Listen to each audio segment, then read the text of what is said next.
a service of CNC Worldwide.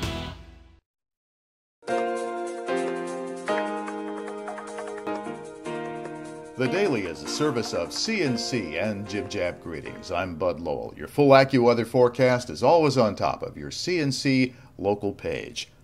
The Rochester area's biggest employer is ending one of its most cherished employee benefits. The University of Rochester will no longer give free college tuition to the children of its faculty and staff starting next year. The change won't apply to students already attending the U of R or who will start in the fall, but children of university employees starting as freshmen after that will have to pay.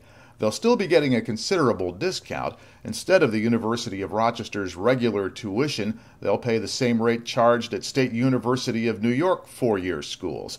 That would be $5,570 next year instead of nearly $43,000.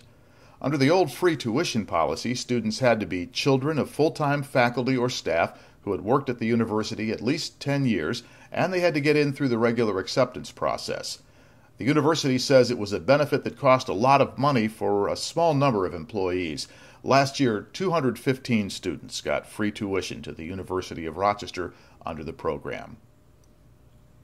Get ready for a complete westbound lane closure on the Irondequoit Bay Bridge. It is coming up 2 weekends from now. The Route 104 bridge over Irondequoit Bay will close the weekend of June 22nd through the 24th as part of the $14 million bridge refurbishing that started last year. The State Department of Transportation says the bridge between Irondequoit and Webster will be eastbound traffic only that weekend, so contractor Crane Hogan of Spencerport can repair concrete piers and steel and replace the bridge joint systems. Electronic message boards and the Highway Advisory radio station at 1610 a.m. will be on to alert drivers when the bridge is closing. The Webster Chamber of Commerce also has a Twitter account going at 104 Bridge for the latest information. This project will require 3 additional weekend closures, one direction at a time, and the specific dates will be posted as they're determined. Rochester General Health Systems has renamed its nationally ranked cardiac care division the Sands Constellation Heart Institute, recognizing a $4 million gift from the family of Constellation Brands CEO Robert Sands and from Constellation Brands Incorporated. The gift, the first to support Rochester General Health System's upcoming fundraising campaign, was for a total of $4 million. The Sands Family Foundation contributed $2 million. Constellation Brands contributed the additional $2 million. The Rochester Downtown Development Corporation held its 37th annual meeting at the Hyatt Regency Hotel at Main and Clinton this week, with reports on half a dozen major projects underway in or near downtown.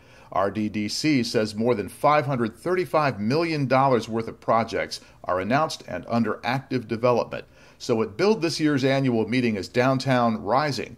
The organization says downtown is in a major turnaround. The projects include the Midtown Plaza block, the Alexander Park condos, the new Rochester Educational Opportunity Center campus, North Plymouth Terrace, and the 384 East Avenue Inn and Suites. A new downtown festival is also under development by First Niagara Bank. It's set for September 19th through the 23rd.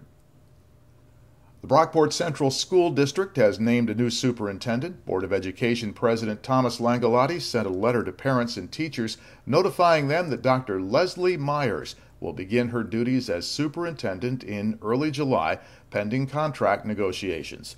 Dr. Myers is coming from the Ithaca City School District. She served as Assistant Superintendent of Student Services in Ithaca since 2007, but she is not new to the Rochester area. Prior to her current position, Dr. Myers served with the Greece Central School District as Director of Student and Career Support and Coordinator of Student Support and Enrichment. And from 2000 to 2002, she was House Administrator for the Rochester City School District. The Transportation Security Agency reports confiscating 2 replica grenades from a passenger's luggage at the Greater Rochester International Airport.